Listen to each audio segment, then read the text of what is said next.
Take the Preds. Give me the Cobras. All right. I'll take the Preds. Never shooting.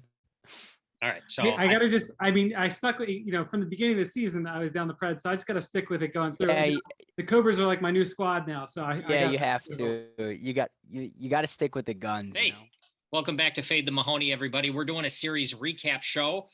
We just watched the Cobras sweep the Predators, and we're joined by one and a half of the players who were in the series.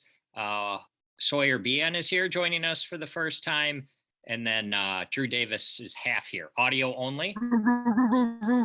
Yep, and his dog. I'm Mike. Next door to me here is Trevor. You also can't see him very well because he's driving, but we're going to do the best that we can. Sawyer, fantastic series, buddy. Congratulations.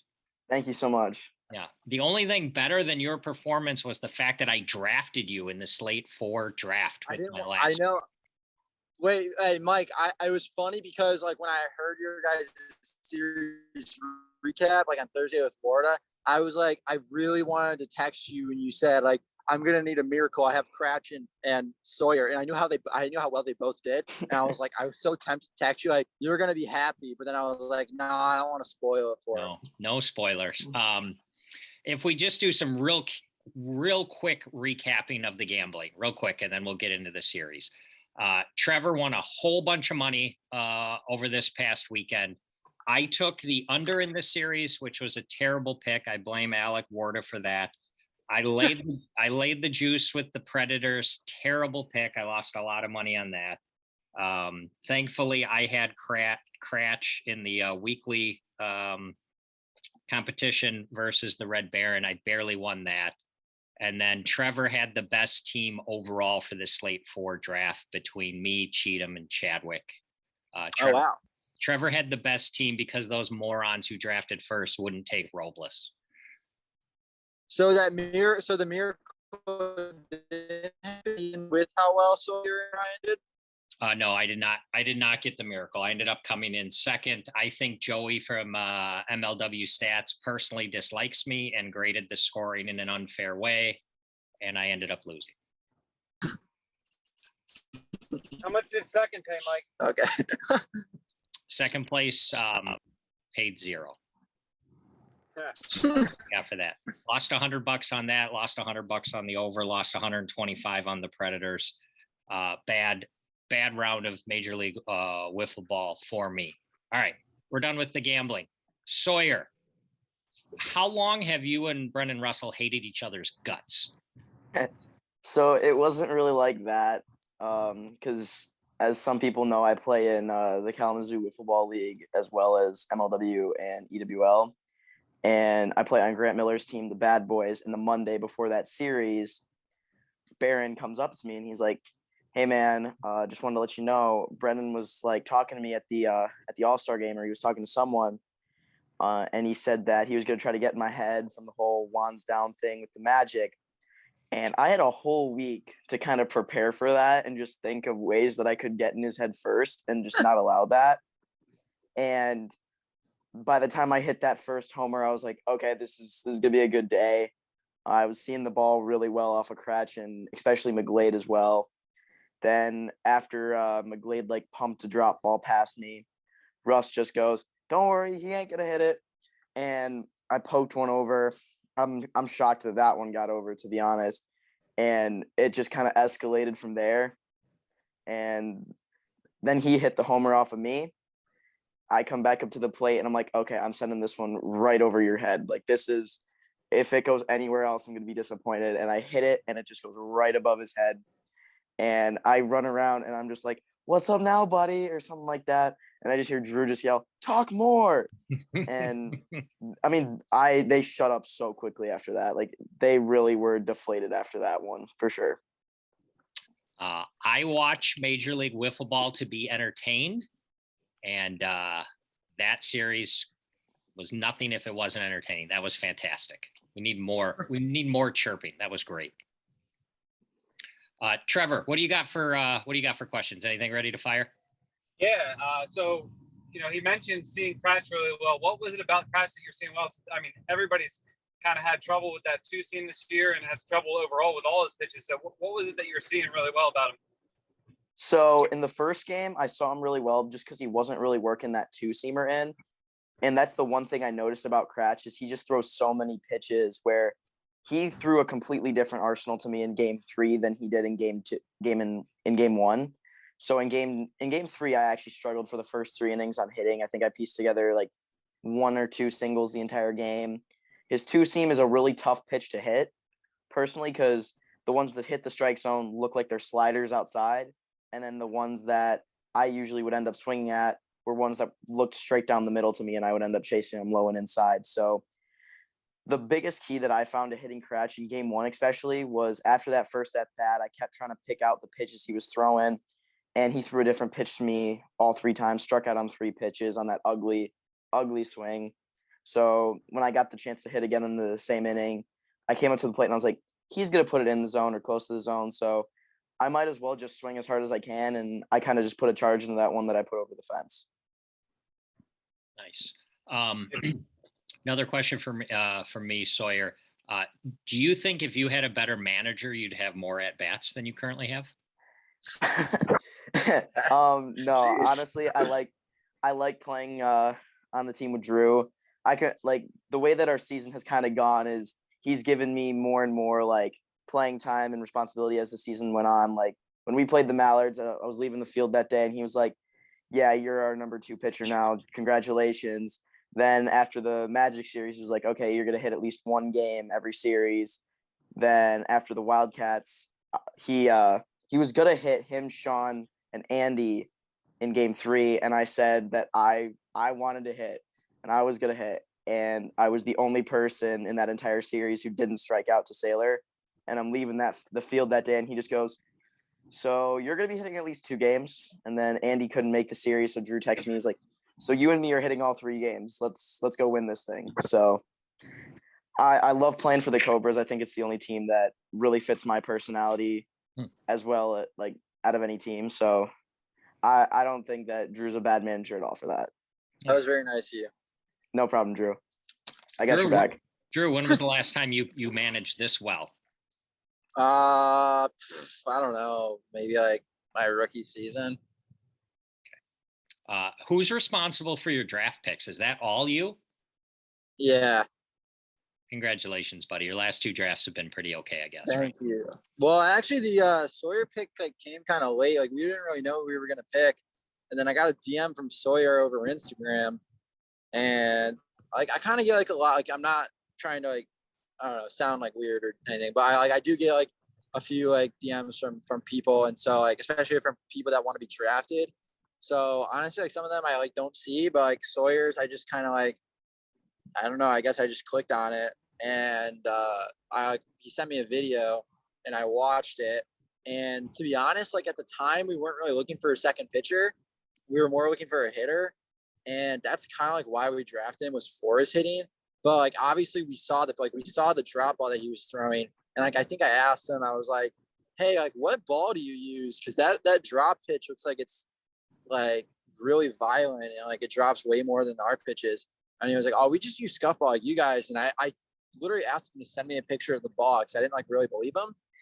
So I texted him. I was like, "Yeah, I mean, if you scuff a ball like enough, a lot of times it'll like move. Like if you scuff it, if you just keep scuffing it, it'll move more." So I thought maybe he was using like this ultra scuff ball, but he sent me a picture and it was like a normal ball. And I was like, and this all happened like within like 1 day, I think. And I was like, "Oh wow, okay." And then I sent the video in our group chat and then also separately to Andy of like him hitting and him pitching.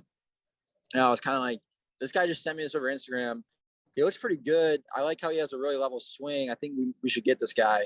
This was probably like a couple weeks before the draft, right, Sawyer? I don't know. It was, maybe it was like a really month. close. It was really close to the draft. Yeah. Yeah. And so I was like, this is who we're getting. And Andy was like, it was a pretty quick decision because it was actually a couple other guys. There was like 2 other guys I was like deciding with. So I was like, I think we're getting him. And so, yeah, I think I texted you, I called you. I was like, hey, we're going to pick you. And so, yeah, that happened. And then I think like over the year, like Sawyer said, I kind of just wanted to like progressively kind of like give him more responsibility and like almost like make him earn it. not that I didn't think he wasn't capable. I just didn't want to like throw him in. Like at one point we were debating having him bat leadoff, like literally on opening day. Like I had asked Andy about him batting leadoff, and I actually got like Andy and I were talking about it. Andy was like, he was just fired up about opening day. He was like, let me bat leadoff. I got this. And so that's why we didn't bat Sawyer leadoff.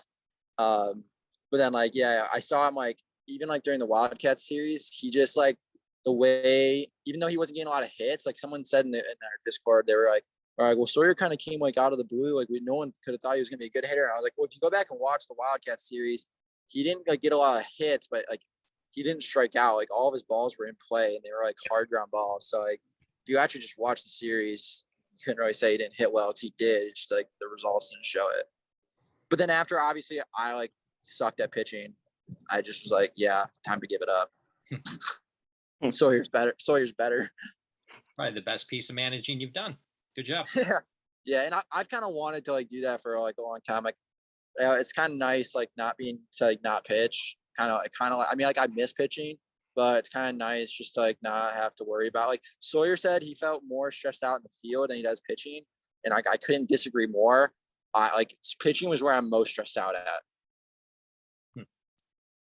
Sawyer. Oh boy.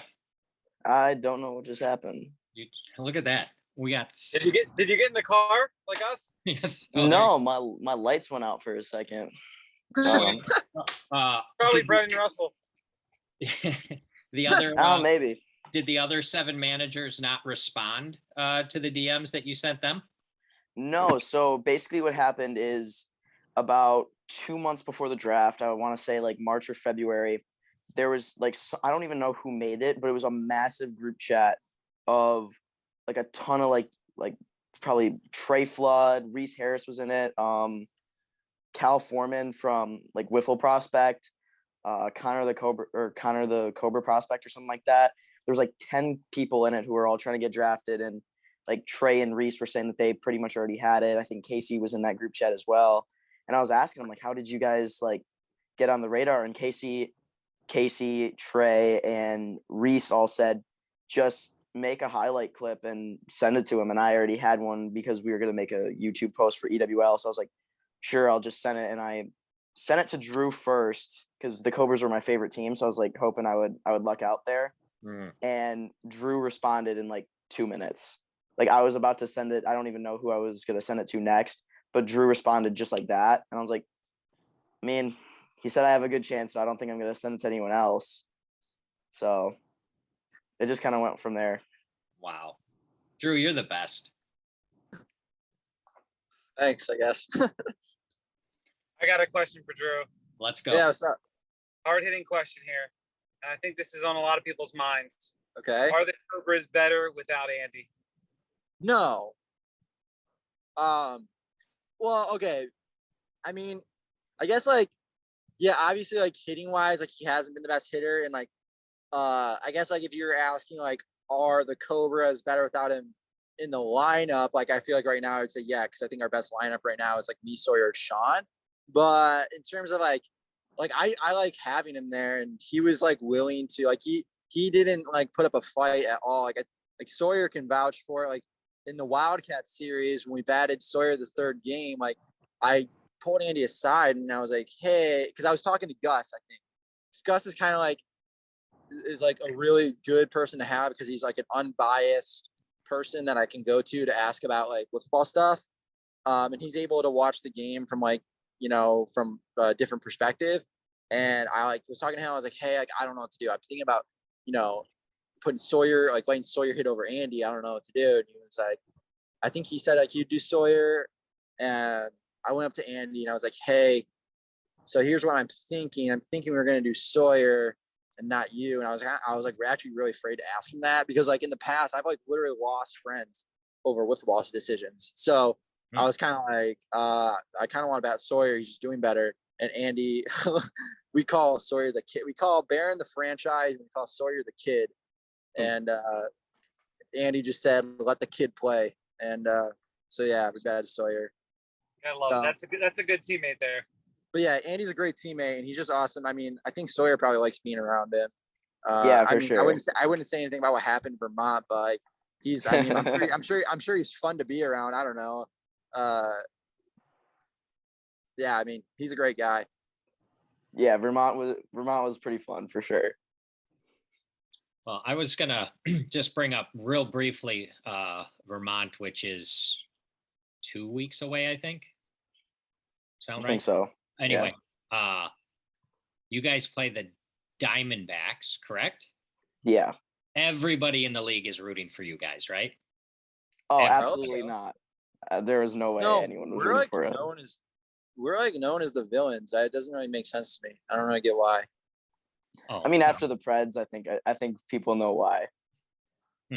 well, Drew, you're kind of unlikable, so there's that. But, Apparently, yeah, I guess so. but in addition to that, if you guys, I mean, I was just bringing it up because I assume people don't want the Diamondbacks to make the playoffs, so that's why I assumed everybody would be rooting for you. I don't know about that. Jimmy's kind of like Jimmy's a likable guy. He's a he's fan like, favorite for sure. yeah, he's like Mike Trout. Like, No, I'm The saying fan- that the fans want him to make it, but Yeah, not the other teams in the league. oh, I see what you're saying. Like, Yeah. oh, okay. obviously the Gators are rooting for you guys, but I Yeah. think everybody else would be as well, especially the way the Diamondbacks were swinging the bat last time. What else you got, Trevor? You got any other questions? I guess maybe just give Sawyer a chance to talk about his kind of evolution throughout the season as a pitcher, the pitches that he's added throughout the season. You know, obviously he's known for the drop ball, which is his nasty pitch. But you know, what has been added to the repertoire, and what are you working on moving forward? Yeah, so as like the season went on, I kind of came into the year with my drop ball usually as my main pitch, and then I had my slider and my risers, my get me over. And then I guess I kind of had a fastball, but my first series I was really having a tough time, locking that pitch in. The only pitch that I could really find that was staying within that speed limit was my drop, especially against the Mallards. So that's like when Tommy hit his dinger off me, my slider came in at like 65 down the middle. It was because I like was trying to slow it down. I had to change my motion just to like get everything in there, and it just wasn't a great showing for me. And then coming into the Magic series, I finally found out how to keep my slider, my riser, and my fastball just all in that 69 to 72 range. And it really worked out for the first like 4.5 innings because my drop, it really wasn't working. Like every time I threw it, it just wasn't like locating the way I wanted it to, wasn't coming off right. So, and then the same thing against the Cats, like my fastball and slider were kind of working pretty well. And then coming into the Predator series, well, also with the Wildcat series, I kind of had to like figure out and play around and get a new pitch because like Kyle, Saylor, and Pearson were hitting like the 3 pitches that I was throwing. Like my drop, I don't think I threw it once. So I was more working with like a slide drop where you hold it with like the holes up, because when I throw my 12-6, I hold it like a riser and snap it really, really hard. So I was going more of like a slide drop type pitch that started working really well, and I've kind of added that pitch to my repertoire, and I've kind of phased out my slider at this point. But going into the back half of the season, I'm probably going to try to make sure that all my pitches are locating well, all of them are on point. I can't be relying on like 3 get me over pitches. And then like against the Cats, I threw a knuckleball. I think I've thrown a knuckleball at least once every series for a strikeout. I threw one as like a 2-strike pitch to Jordan Robles, and it was a 55-mile-an-hour knuckleball down the middle. And Tommy just looks up at me and just goes, "Was that a knuckleball?" And I was like, "Yeah." And he just goes, "That took some balls to throw to him." And I was like, "Okay." And then I just kind of figured out the knuckleball a little bit. I tend to stay away from it unless they're on my fastball, because it's kind of a similar arm angle. It comes out at similar motions, so it's easier to like get it in the strike zone and make it look like my fastball. But I feel like my main 3 pitches, at least at this point in the year, are probably my fastball, slide drop, and like my 12-6. And then if I need to work in other pitches, I'll work in my riser or slider just to throw them off. But going into the back half of the year, I'm going to need all my pitches working pretty well. Fantastic. You got anything else you want to ask Trevor? I don't, this is not even a really question. Maybe Drew can comment on it after I say it, but when I was watching the series, I was just thinking of how similar not that it's going to necessarily turn out this way. You never know how it's going to go, but how similar the rookie seasons of Jimmy, Norp, and Sawyer are kind of matching up. Like Jimmy was in the background in his rookie season for the first couple of series. And then, when you got a glimpse of him, you're like, wow, this guy can really play. He can be really something. And I think you kind of saw the same thing so far here. So what are your thoughts on that comparison there, Drew? Hey, Trevor, I heard like the start and the end, but I missed about 15 seconds in the middle. Where you said, my mom called me, sorry, and I had to send it to voicemail. But that's great. No, but I heard Trevor. you say that he's similar to Norp, and I'm assuming it's probably because like when Norp first started out, he he was only pitching like one game and stuff like that, and kind of started out as like a role player. Is that kind of? Yeah, basically, I was just commenting kind of on how similar their rookie seasons went in the sense that they started out, on the not playing very much, and then you could see the potential there, and then they started getting a little more opportunity, and obviously were able to capitalize on it. Yeah, I think like the luxury that we were afforded this year was like last year we didn't really like when I drafted Behen, it was kind of like an expectation from the get-go, like we need you to perform, like we were talking about him even like being the ace as soon as he got drafted. So it was kind of like there was a lot of pressure on him to begin with, and that was something like Sawyer and I had a lot of talks about before the year, is like keeping it to the point where like he can just like play his game and kind of gradually get used to MLW, because MLW is a big it's a big transition, especially if you're playing in another Wiffle league. The skill level is just like, I'm guessing a lot higher. I'm not trying to bash like other leagues, other players, but I think the MLW skill level is pretty high. So we talked that was another reason why we didn't bat Sawyer lead off, because like we just didn't want to like have that pressure on him. And so I think it's been like, again, like a luxury for us is that like our team was good enough this year where like we weren't necessarily dependent on Sawyer to kind of like carry the team like early in the year. And so we've been able to and like Behen, I just had a really rough first year just because like he was just kind of thrown into it. Not like Sawyer's got me and Behen like kind of guide him through, which I think is really good, because Behen and I mean, obviously like I can't pitch very well anymore, but I think that's more just like I just can't execute. But I still think like I have a good pitching mind, and Behen does too. But me and Behen are both like different pitchers, so I think it's kind of cool that like Sawyer can kind of like hear from both of us. I don't know if that's even true, if we've talked to him about it. We probably have, but yeah, it's just been cool to like be able to not throw him right into the fire early in the year, and it's been kind of cool to like watch him just get more comfortable. And the thing I've always like loved about Sawyer, and that I've always like praised him for and like Discord and stuff like that, is just like the confidence he has, especially as like a young player, because it can be really intimidating to be in a league with players that are older than you. And so like it's really cool to like see the confidence that he like comes with every game. And like even I mean, like when people ask me about what happened in the Magic series where he said Juan's down, like I was like, I don't even care. I'm like, I didn't even think when people were making a big deal about it, I was honestly like really surprised. Like I was like, I didn't think this was a big deal. No, we're here for fun. That was fun. Definitely. Well, on the Juan's same down thing. Oh, go ahead, Drew.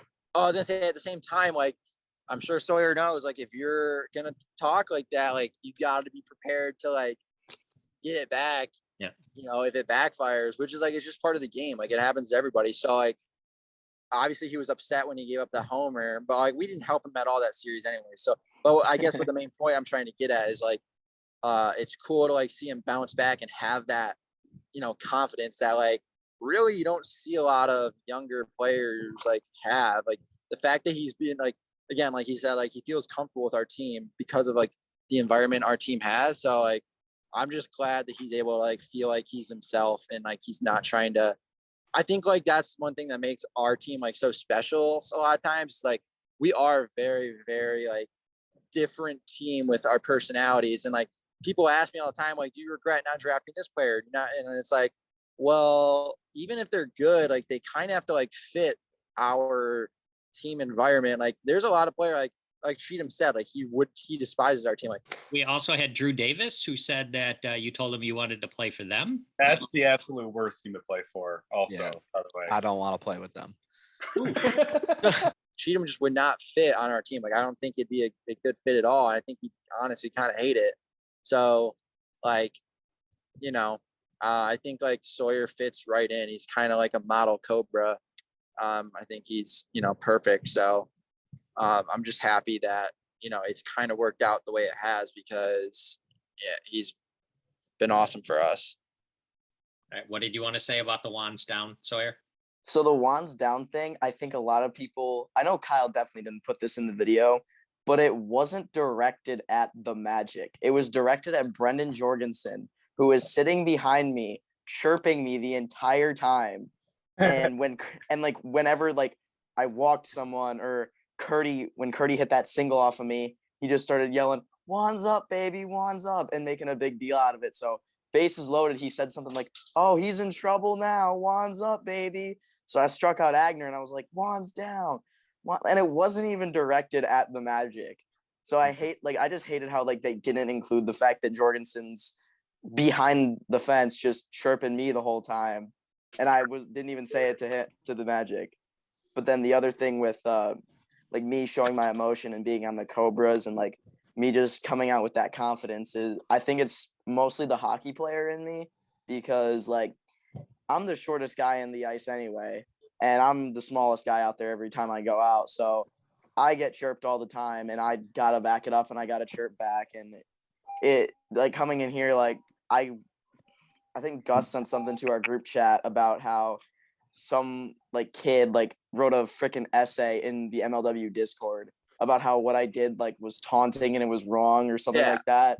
And he was like, "Screw Sawyer, screw the Cobras, this." I was like, "Oh, this is freaking awesome, man!" Like Sawyer, listen up, man. I have been all over Discord the past 3 days, being on your back, because it's so annoying to see. Like again, like what you said, no one gets to see what happens at a full series. Like things get like only certain things get shown, and they can only like nothing got shown from like me talking to the Preds, so it made you look like you were the only one saying stuff. But like I was running around the bases, you know, like getting your back and stuff like that, and talking to them as well. So I don't know. It's like people only get to see so much.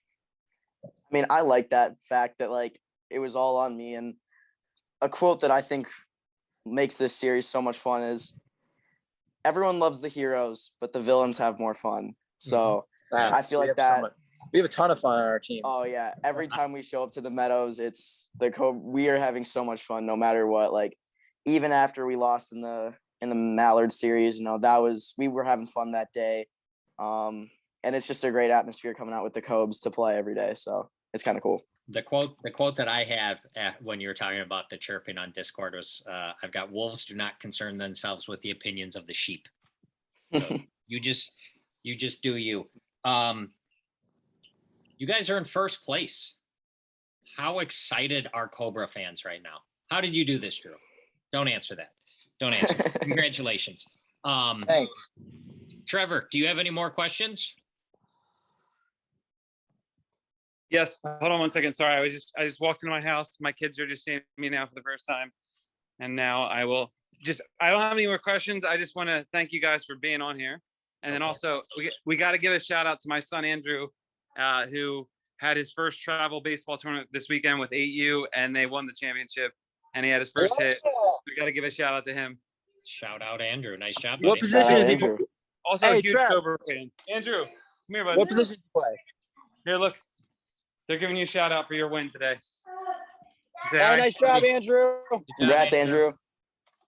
Congrats, Andrew. All right. That's it. All right. I think I've covered everything I wanted to cover. This is what we've got coming up this week. We've got the Gators Wildcats preview.